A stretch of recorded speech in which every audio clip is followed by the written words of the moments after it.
Her mom was buried in 2001, but the church's death register said she died in 1998. It was only supposed to take an hour. Claire had driven 200 miles back to her childhood town in Missouri to wrap up one last piece of paperwork, an errand so dull and straightforward, she didn't even pack an overnight bag.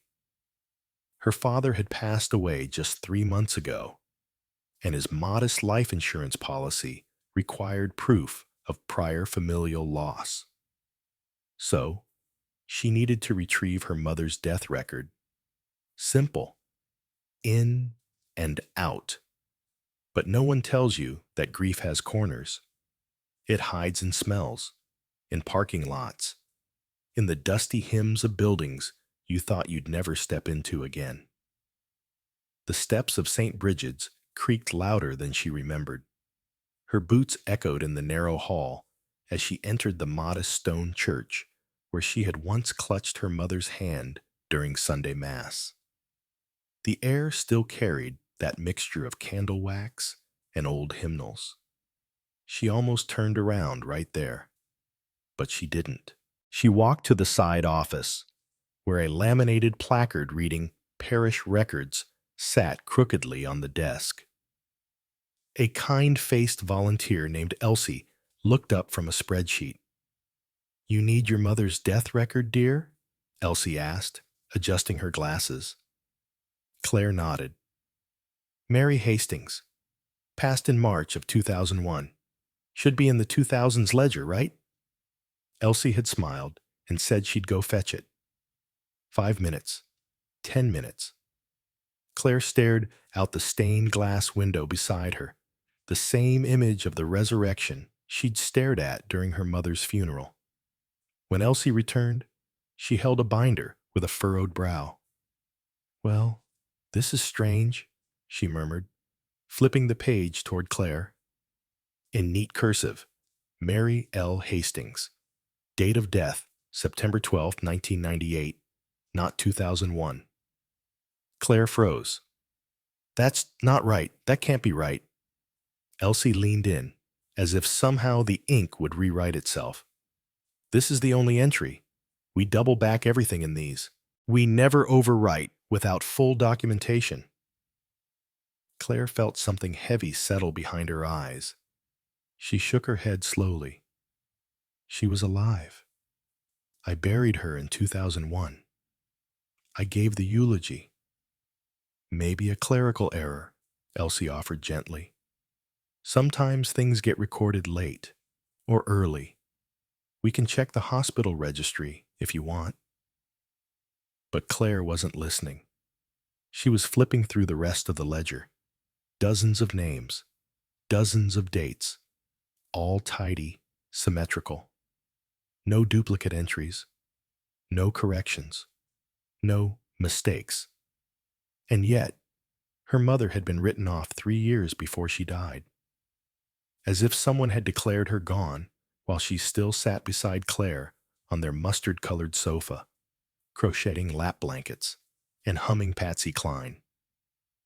On the drive to her father's house, now legally hers, Claire couldn't shake the feeling that something had been stolen. Not just a date, but a memory, an anchor. It was as if someone had slipped a shadow into her family's story without permission. Later that night, sitting cross-legged on her childhood bedroom floor, Claire pulled out the small gray lockbox her father always kept in the bottom drawer. It contained birth certificates, old tax stubs, and 2 funeral programs. One for him, now folded and fresh. One for her mother. She flipped it open. March 17th, 2001. The photo on the front was her favorite. Her mother in a blue dress, eyes closed in mid-laugh. She traced the date with her thumb. "I was there," she whispered aloud. "I dressed you. I held your hand." It wasn't just confusion anymore. It was dread. If this wasn't an error, If someone had filed her mother as deceased in 1998, why? And more importantly, who would benefit from it? She picked up the phone and dialed the funeral home listed on the back of the program. An older voice answered. "I'm sorry to call so late," Claire began, "but I need to confirm something about a record from 2001 for Mary Hastings." There was a pause. Then the sound of fingers tapping on a keyboard. "Yes, I have that file. March 2001, 'cause listed as cardiac arrest." "Thank you," Claire said, relief washing over her in a strange, cold wave. "Do you know if the record was ever duplicated or changed?" "Not on our end, but sometimes insurance requests weird timing. Why?" Claire didn't answer. She hung up, staring at the wall as her thoughts raced. She didn't know what was waiting for her, only that it had already begun, and that the woman she called Mom might have left behind more than a casket and a cross. It was always easier to chase logic than ghosts, and Claire had spent most of her adult life mastering logic. She worked in compliance auditing. Numbers didn't lie. But now, staring at two conflicting death records for the same woman, one in her hands, one in the vault of a church, she felt that old foundation shift beneath her. The only thing worse than grief was uncertainty stitched into it. The next morning, she drove back to St. Bridget's, this time with the quiet fury of someone who needed the world to make sense. Elsie wasn't there. A younger man, probably no older than 20, was manning the office. "Do you have the parish records from 1998 and 2001? Claire asked. He looked up, startled. Yeah, I think so. You need a duplicate copy?" "No," she said carefully. "I need to see if there's any other entry, maybe something overlooked." He retrieved the same binder Elsie had used. Claire's fingers turned the pages again. Same ink, same handwriting, same finality. But this time, she noticed something she hadn't the day before. A marginal note, faint and nearly invisible, in the corner of the page.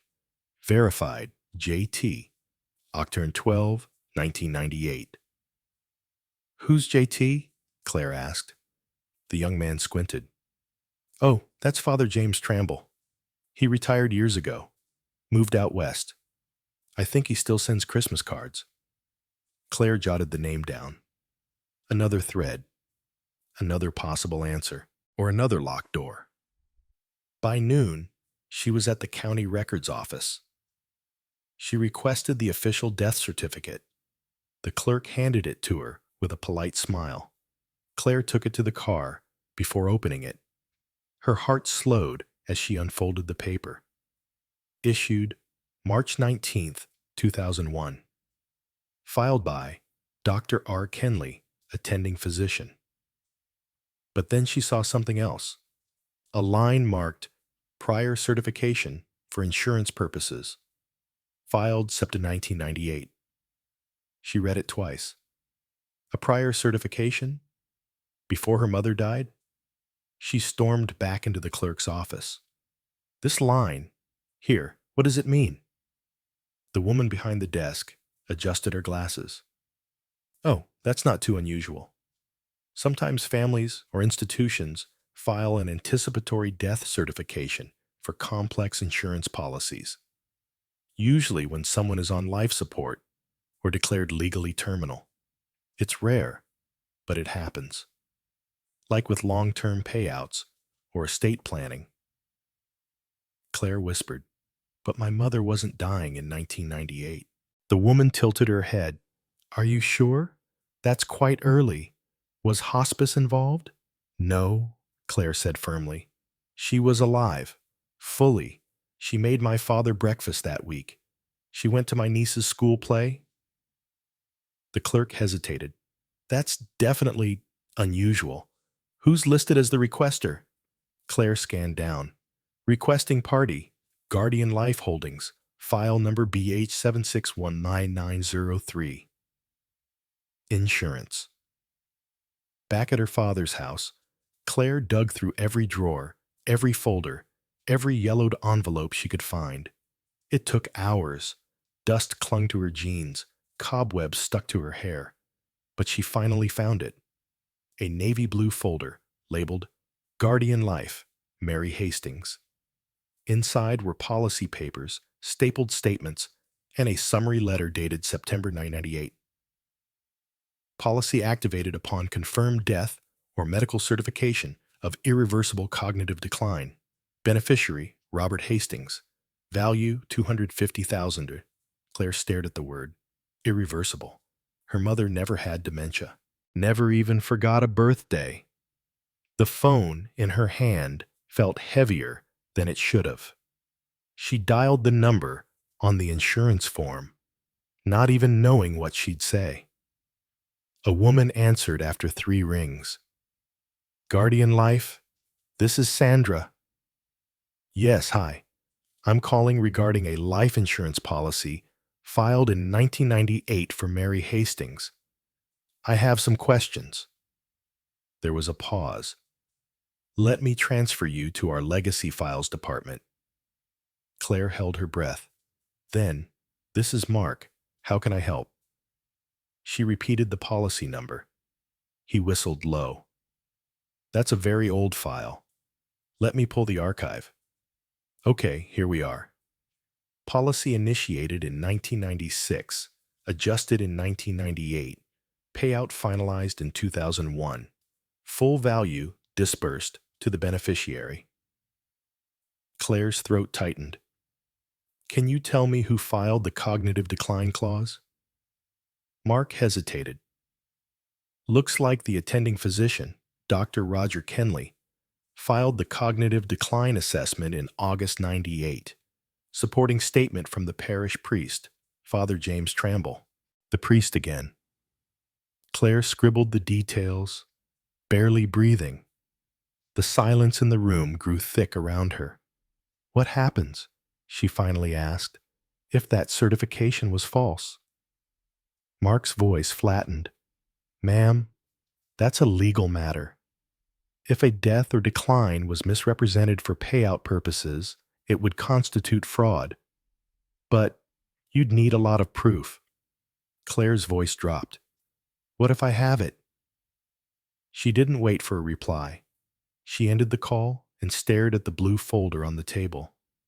Her father filed the claim. He signed the papers. And someone, either the doctor, the priest, or both, helped him.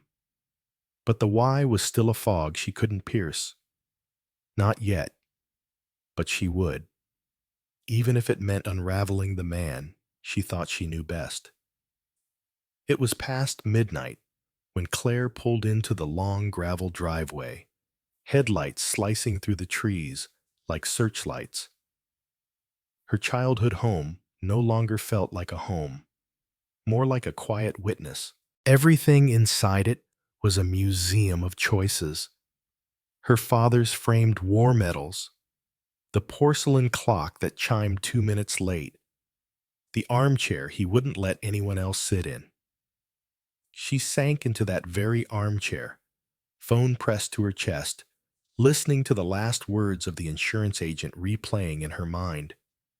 If a death or decline was misrepresented, it would constitute fraud. Fraud against her mother.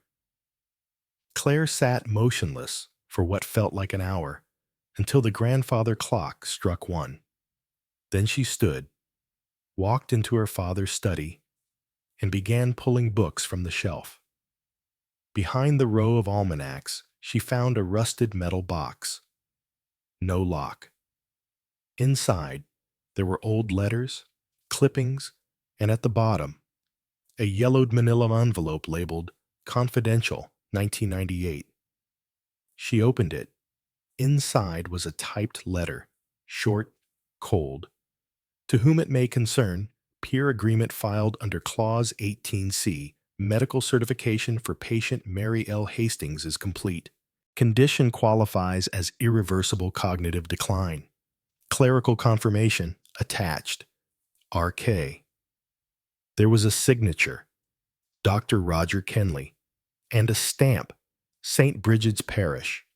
But the attachment, the clerical confirmation, was handwritten. Claire recognized the script.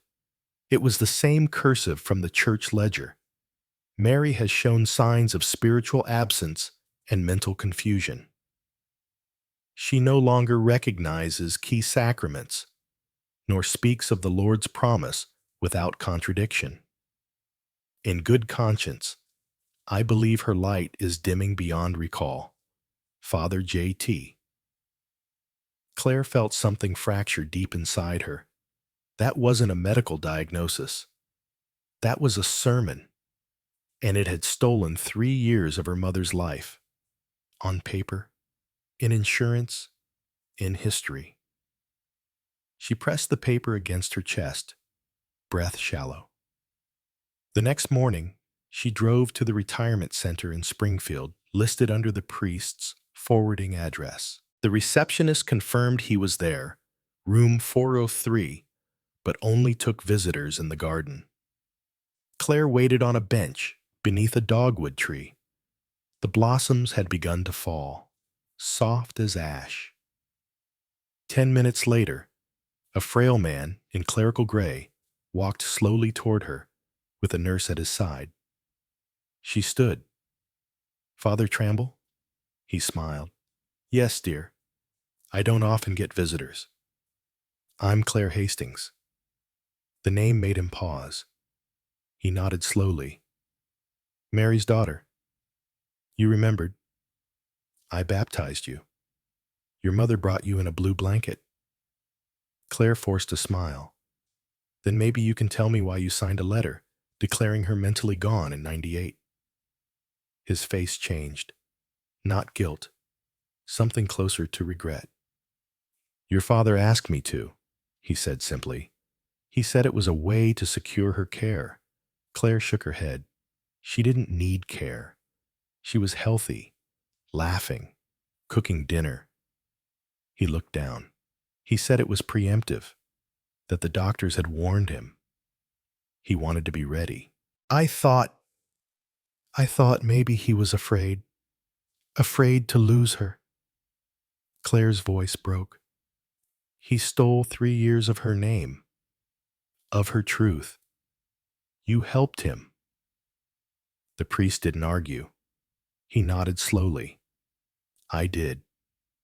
"Why didn't you tell me?" He met her eyes, weary and worn. "Because I didn't think you needed to know. And now I see that was pride, not protection." Claire stood.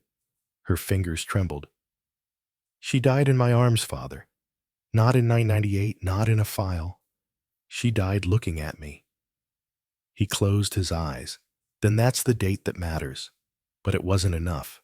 Not for Claire. Not after seeing how easily truth had been rewritten. As she drove away, wind rushing against the window, Claire knew she couldn't bury this. Not with the ledger still sitting in St. Bridget's, unchanged. Not with the insurance still counting her mother's life in fiscal quarters. There had to be more. There had to be someone else who knew, and someone else who signed. She parked 2 blocks away from St. Bridget's, letting the engine go silent in the cold hush of early morning. It was only 6:20 a.m., and the church gates wouldn't open for another 40 minutes. But she didn't care. The stone chapel stood like a monument to a story rewritten, and now she wanted the original script, raw, unedited, before time and policy and fear decided to change it. Claire stepped out into the fog. The sun hadn't fully broken the horizon yet. The gravestones across the churchyard glistened with dew, each of them a quiet contradiction. Dates carved in certainty, lives that had likely ended more messily than marble allowed. She walked slowly around the side, to the storage annex. The small door where the archives were kept was still locked, but she sat on the stone steps anyway, breathing into her coat collar. In her mind, she rehearsed the same question over and over. Who else knew? When Elsie arrived at 7:05, carrying her usual tote bag and a half-finished coffee, Claire stood up before the woman could fumble for keys. "You're early," Elsie said, half joking. "I need your help," Claire said plainly. Elsie's smile dimmed. "Back with more questions?" Claire nodded. "I need to know who had access to the parish death register in 1998. Elsie unlocked the door. "Come in, I'll see what I can find." Inside, the scent of old paper and candle wax hit Claire again. They stepped into the side room, where a single desk lamp and metal file cabinets made up the church's entire administrative operation. Elsie removed a leather-bound ledger from the middle drawer. She opened it carefully, turning to a faded set of pages with light-penciled annotations along the margins. "These columns are for sacraments. This section here," she pointed, "is where any edits are initialed and time-stamped." Claire leaned in. "There, what's that initial?" Elsie squinted. "MK, that'd be Margaret Kenley." Claire froze. "Kenley?" "Dr. Kenley's wife," Elsie said. "She volunteered here, handled clerical entries for over a decade, did most of the hospital liaison work too." Claire's voice turned thin. "She worked for the church and was married to the doctor who filed my mom's false certification?" Elsie closed the book. "Look, Claire, back then, things weren't as tightly regulated. Sometimes there were arrangements, especially with long-term care patients." "She wasn't a patient," Claire said. "She was my mother, alive, functional, present." Elsie placed a hand on her arm. "I believe you, but if you want to change anything in that book, you'll need more than belief." Claire stepped back. Her hand went to her pocket, curling around the folded printout of the insurance document. She had copies now, proof, but it still felt slippery, like holding on to fog.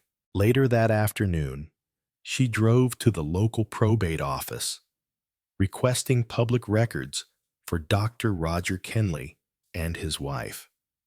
The clerk, a bespectacled man with yellowing sleeves, pulled up two large manila envelopes. "Bit of a mess," he murmured. "That family's been through some scrutiny before." Claire blinked. "Scrutiny?" The man nodded. "There was an investigation in 2002. Posthumous malpractice claim. Something about certifications filed ahead of time for a dozen patients. But the case never made it past discovery. Lack of direct evidence, they said."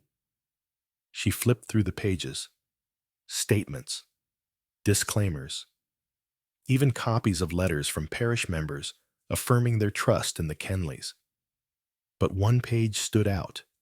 A signed affidavit from a woman named Nora Lindell. "Who's she?" Claire asked. "She was a nurse at St. Jude's retirement home," the clerk replied. "I think she moved to Albany.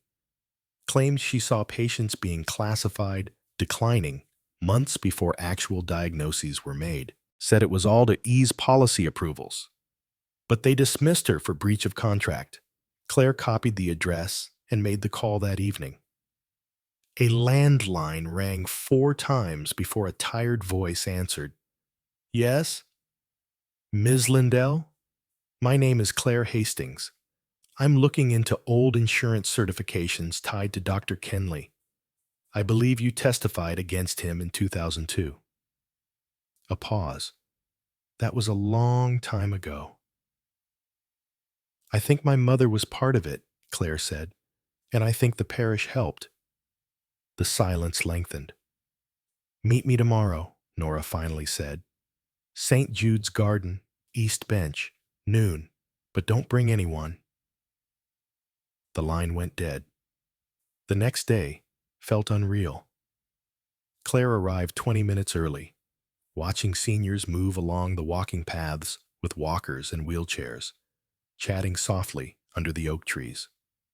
At 11:58, a woman in her 60s approached. Short, salt and pepper hair, a floral jacket zipped up to her chin. She sat beside Claire without greeting her. "Mary Hastings?" Nora said. "I remember her." Claire turned. "You do?" "She wasn't supposed to be on the list. I remember being told to prep her file. But she wasn't even in palliative care yet. Sharp as a tack, played cards with the janitor, sang hymns out of key." "Then why the certification?" Nora exhaled slowly. "Because your father insisted. Said he needed safeguards. Claimed he couldn't bear watching her decline like his own mother. But I think it was something else. Something colder." Claire didn't blink. "Like money?" "Or control," Nora said. "He didn't want her rewriting the will. I saw him argue with her in the hallway once. He shouted, 'You're forgetting things again.' She yelled back, 'I remember plenty, including what you did.' And then she saw me, and they both went quiet." Claire's throat closed. "What did he do?" Nora shook her head. "I never found out. But that week, her chart was flagged. Dr. Kenley signed the certification the next day. Your mother was reclassified as early onset severe decline and isolated from legal decisions." Claire wanted to scream. Instead, she reached into her bag and handed Nora a photocopy of the 1998 policy summary. "Is this enough?" she asked. "To file something? To have it reversed?" Nora studied it. "You'll need more. A statement from the doctor himself, or a signed record contradicting the diagnosis." "He's dead," Claire said flatly. "Died in 2003. Then you'll need the next best thing. Someone who saw the truth and can put it in ink." Claire stood. "Will you do it?" Nora met her gaze. "Yes, but they'll come for you, Claire. This town's roots are wrapped around each other. Pull one out, the whole garden shakes." Claire's voice was steady. "Let it shake." That night, she pulled out her mother's journal from the bottom of an old keepsake box. She'd never read it in full, just skimmed through entries in the early days of grief. But now, she turned to September 1998. One entry stood out. "Robert asked me to sign something today. Said it was just in case. But I read the words. They say I'm slipping. That I don't understand. I know what I understand. I understand fear in a man's eyes who wants control. I won't sign. He says he'll handle it another way." I said fine. Let him try. Claire touched the ink. It hadn't faded. Her mother had seen it coming. The betrayal, the rewrite, the end. But she fought back in her own quiet way, leaving pages like breadcrumbs. And now, Claire had more than enough to follow them. Claire returned to the parish office with the journal tucked tightly beneath her coat, her fingers still shaking slightly despite the warmth of the day. The autumn wind carried with it the rustle of brittle leaves, whispering secrets as they tumbled across the stone courtyard. She paused at the doors of St. Bridget's, one hand resting on the heavy brass handle. Something in her chest felt like a held breath. This wasn't about proving a clerical error anymore. It was about telling the story her mother never got to finish, and daring to say it aloud in the very place where it had been erased. Inside, the air was dim and cool, thick with the scent of incense and old polish. Elsie looked up from her desk with mild surprise. "You're back," Claire nodded. "I have something." She laid the journal on the desk and opened it to the September 1998 entry. Elsie read silently, lips pressing into a line. She didn't ask for context. She didn't need to. It was all there, in her mother's own hand. The refusal, the awareness, the implied threat, the line that said, "I won't disappear quietly." "I want to file a formal request," Claire said, "to amend the death registry. And I want a church statement attached to the insurance file, admitting this was a misrepresentation." Elsie hesitated. "Claire, you're asking the church to publicly admit complicity." "No," Claire said. "I'm asking it to tell the truth. You said yourself the ledger was the church's memory. Then let it remember correctly." Elsie ran a hand through her hair, visibly aged by the weight of the request. "This will go to the bishop, to the diocese board. There will be questions, reputational risks." "There was a risk," Claire said quietly, "the day a woman's life was erased before she was dead. Everything after that is just math." Elsie closed the journal carefully. "I'll send it to the board. I can't promise they'll approve the correction. Then I'll take it further. I have a witness. I have documentation. I'll go to the local paper, the state board, the insurance ombudsman. I'll go until someone listens." Elsie looked at her with something close to admiration. "You really are your mother's daughter." That night, Claire sat alone at her kitchen table, phone pressed to her ear. Nora's voice came through steady but low. "I finished the affidavit, dated it, signed it. I've got copies." "Thank you," Claire whispered. "I also reached out to a journalist I know. She covered the Kenley story 20 years ago. Still remembers the holes in it. She wants to talk to you." Claire's stomach twisted. Okay, yes." "She said stories like this don't die," Nora continued. "They just sleep in filing cabinets." Claire hung up and looked down at her laptop. The screen glowed with the beginning of a new document, one she had titled "For the Record." It wasn't just for insurance. It wasn't even just for her mother anymore. It was for every story that had been signed away in cursive under fluorescent lights, for every voice that had been marked as declined before it could finish speaking.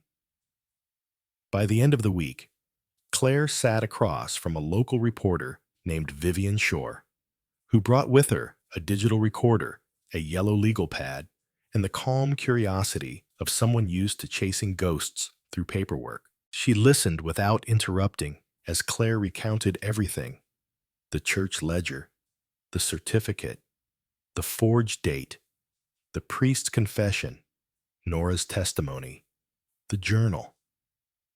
When Claire finished, Vivian asked just one question. "What do you want from this?" Claire answered without hesitation. "I want the record corrected. I want my mother's name restored.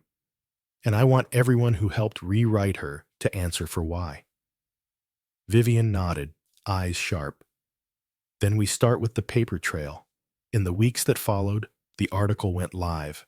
Front page. Church ledger conflict raises questions of elder policy fraud. It carried weight. People started writing in. A woman in Des Moines sent a letter saying her aunt's policy was also certified early by the same Dr. Kenley.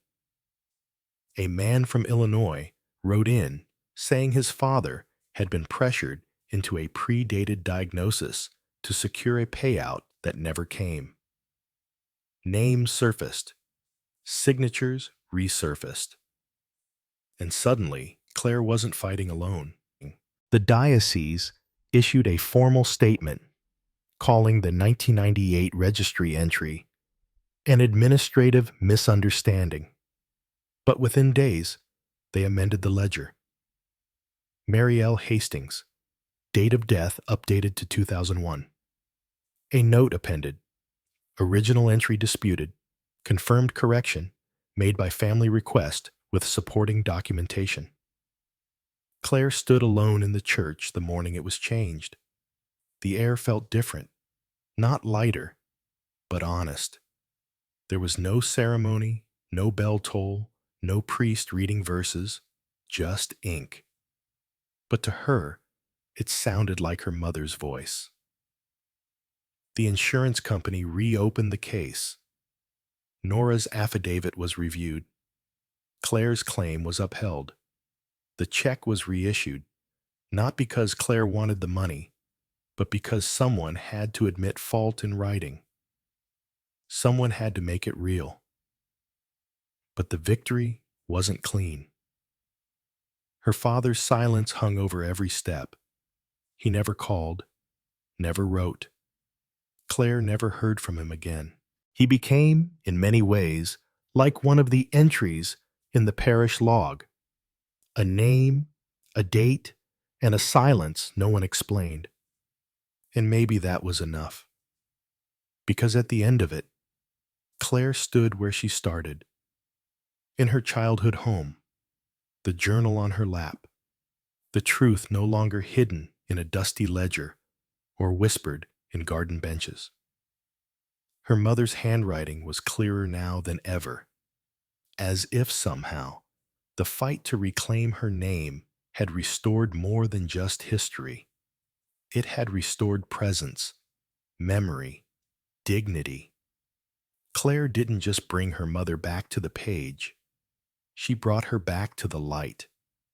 And that, finally, was the ending her mother deserved. There's a strange silence that settles after justice arrives. Not a joyful one, not even relief. More like the echo left behind after a scream, when the room is too still and your ears ring from what's been said. Claire stood at the edge of her mother's gravestone, brushing away leaves that had gathered along the curve of the granite. The inscription hadn't changed. Mary L. Hastings, 1948-2001. But now, she saw it differently. It no longer felt like a question left unanswered.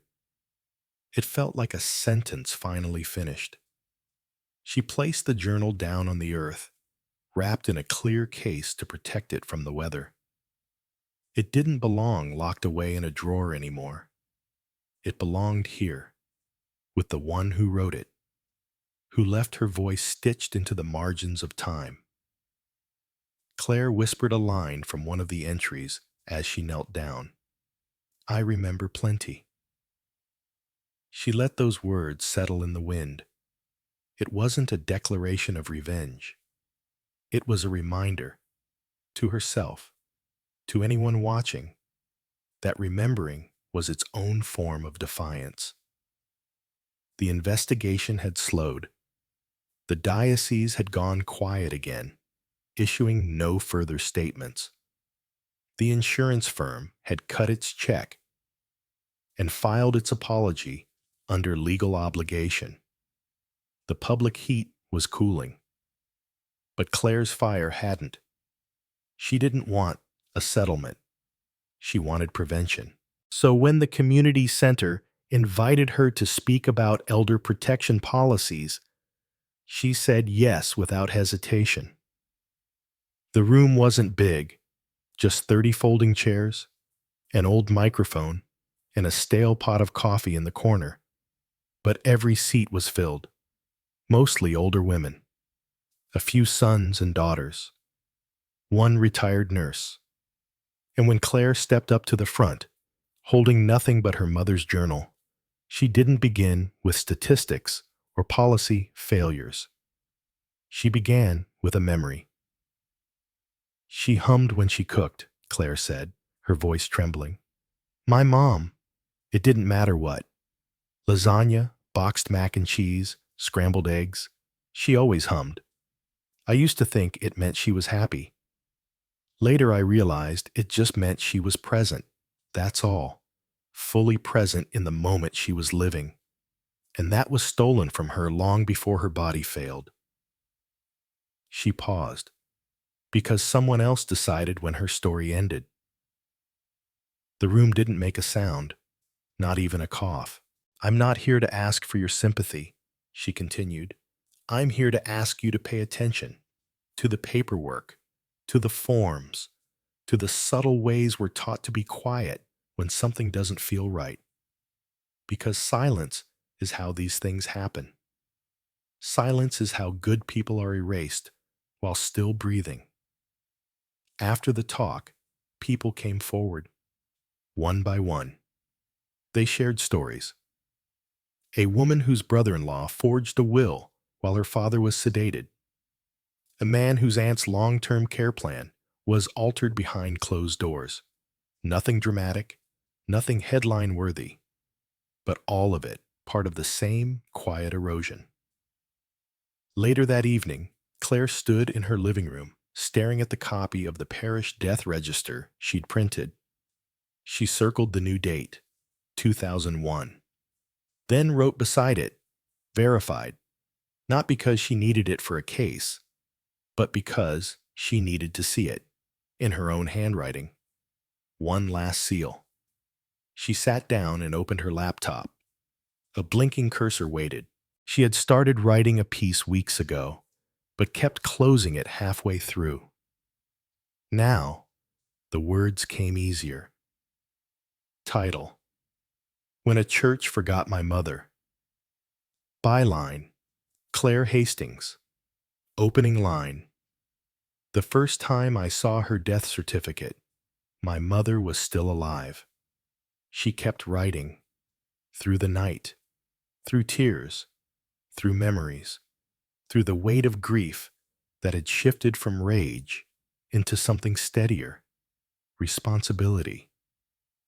By dawn, the draft was complete, and as light spilled through the window, Claire knew it wasn't just about correcting one story anymore. It was about making space for others, for every family who found an inconsistency and wondered, for every adult child who had questions and didn't know where to begin. She submitted the piece to a national publication. 3 days later, they called back. They wanted to run it, full length, with excerpts from the journal. When it was published, the response was instant. Emails, calls, letters, people who had thought they were alone, realizing they weren't. A retired social worker offered to send her a binder of overlooked hospice case notes. A former policy advisor wanted to help her push for legislative oversight on elder documentation. A woman in Kentucky wrote, "I never even thought to question the paperwork, but after reading your story, I checked, and my mother's records don't match. Thank you." Claire read each one. She replied to as many as she could. She added them to a folder on her desktop called Echoes. And yet, none of it felt like closure, because truth doesn't always offer closure. Sometimes, it just offers clarity. Weeks passed, then months, and Claire began visiting the church less often, not because she cared less, but because she no longer needed its silence to feel close to her mother. The nearness was in the work now, in the fight, in the shared voices rising across states, filling the gaps where systems had failed. But on the first anniversary of the correction, she returned. Alone. Just her and the wind and the names carved into stone. She didn't bring flowers. She brought a copy of her published story, printed and laminated, folded in half like a letter. She placed it next to the journal, and as she stood up, she said aloud, "Now, everyone knows." And she smiled, not because she won, but because her mother was no longer invisible. The morning light through the window was soft, the kind that doesn't demand anything of you. Claire sat still at the kitchen table, her coffee untouched, the steam already thinning into nothing. She stared at the envelope again, the one with the seal of the diocese, the one she'd opened the day before.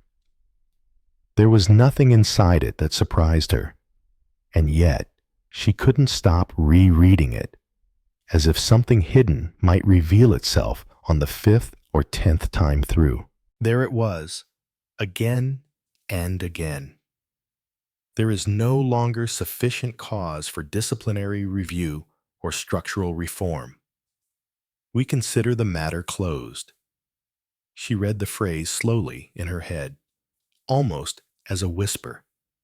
Sufficient cause.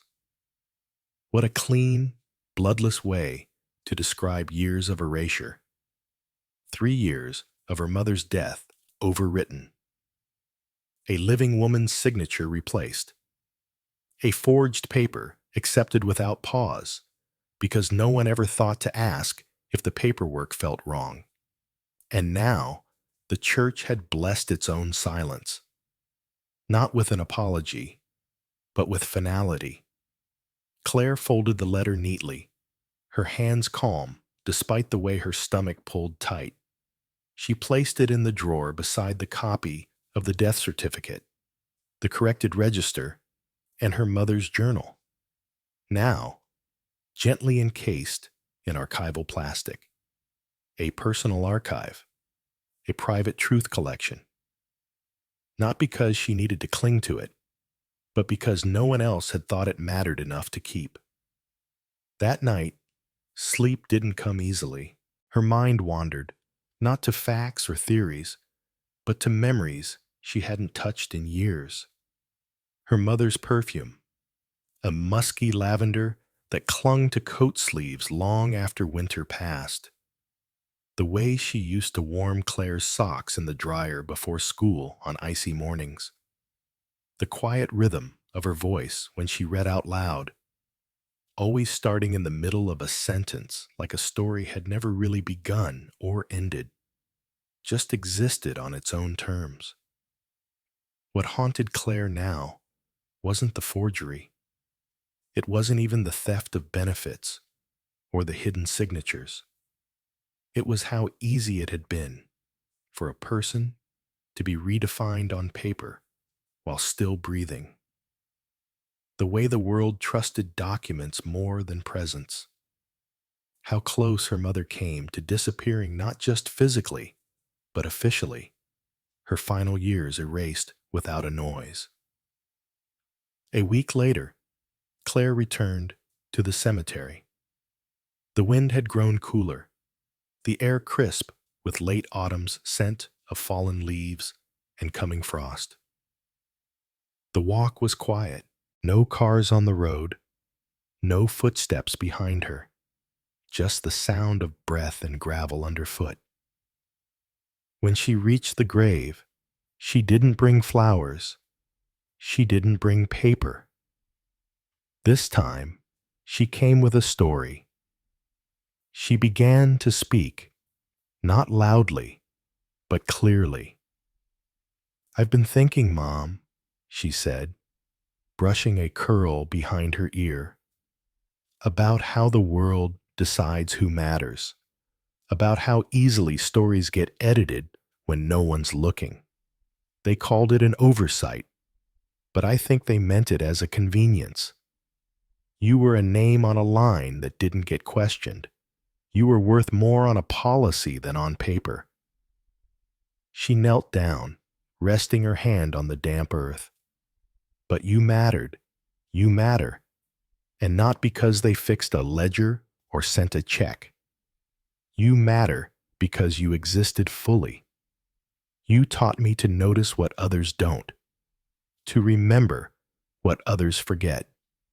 She closed her eyes for a moment, letting the wind move through her, then continued. "There's something strange about grieving someone who was still here, at least for a while. It's like trying to mourn in reverse, and I keep asking myself, how do you forgive a system that never saw her, that still won't say the word sorry? There was no answer, but she didn't expect one. Claire stood, took a deep breath, and pulled a small, folded sheet from her coat pocket. It was a printout of an email she'd received from a woman named Grace in Ohio, a stranger, someone who'd read her published story and started digging through her own family's files. Grace's mother had died in hospice in 1999, officially, but a new trail suggested she might have been listed as deceased a year earlier in a church ledger tied to an old parish account. It wasn't just a clerical error. It had affected her pension, her access to treatment. Grace was still trying to gather the documents, but the resemblance chilled Claire. She placed the note at the base of the headstone, weighted by a small, smooth stone. "You're not alone anymore," Claire whispered. "Others are remembering too." That evening, Claire sat by her living room window, watching the amber streetlight filter through the trees. Her laptop was open beside her. A blank document waited. She wasn't sure what the next piece would be. She didn't have another mystery to solve, no villain left to unmask. What she had now was a responsibility, not just to tell her mother's story, but to hold space for the ones still surfacing. She started typing, not an article, a guide. Title: How to Trace What Was Erased. A Daughter's Checklist for Families Who Need to Know. It wasn't dramatic, wasn't lyrical, but it was practical, it was clear, and it was human. Steps to request medical archives. How to demand parish register access. A list of questions to ask funeral homes. A link to a hotline for financial exploitation of seniors. It wasn't the kind of piece that went viral, but it was the kind of piece someone might find at 2 a.m. when something didn't feel right and they didn't know where to begin. She ended it with a note in bold. "If you feel something's wrong, you're not imagining it. Trust the ache. It's trying to remember something the world wants you to forget." Claire published the post. Within an hour, it had been shared over 100 times in private Facebook groups. By morning, there were comments from daughters, nieces, care workers, people who had always wondered but never had a name for what they felt. That day, Claire made a decision. She filed for nonprofit status under the name Ledger Light. Its mission was simple: to help families correct official records that erased their loved ones, to offer a place for names to be restored, not through vengeance, but through presence. The work was slow, quiet, invisible most of the time, but it felt right. And when the first legal win came, a family in Milwaukee who got their grandmother's death record amended after 2 years of resistance, Claire lit a candle on her mother's windowsill, not as celebration, but as witness. She didn't tell anyone.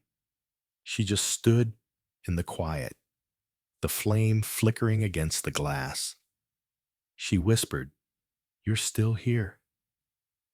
And in that moment, she believed it. There was no grand conclusion, no courtroom apology, no press conference. Just the slow, deliberate work of remembering, of honoring, of refusing to let silence win. Because memory, once named out loud, becomes something else. It becomes light. And light, even faint, even flickering, even years too late, still finds a way through. If this story moves something in you, if it made you question a date, a file, or a silence in your own family, don't ignore that feeling. Start asking. Start checking. Start remembering out loud. Because stories like Claire's don't just happen once. They happen quietly, all around us, until someone dares to speak. And if that someone is you, you're not alone. Share this video with someone who needs to know they're not imagining it. Subscribe for more stories that bring light to what was once erased. And if you have a story of your own, leave it in the comments. We're listening.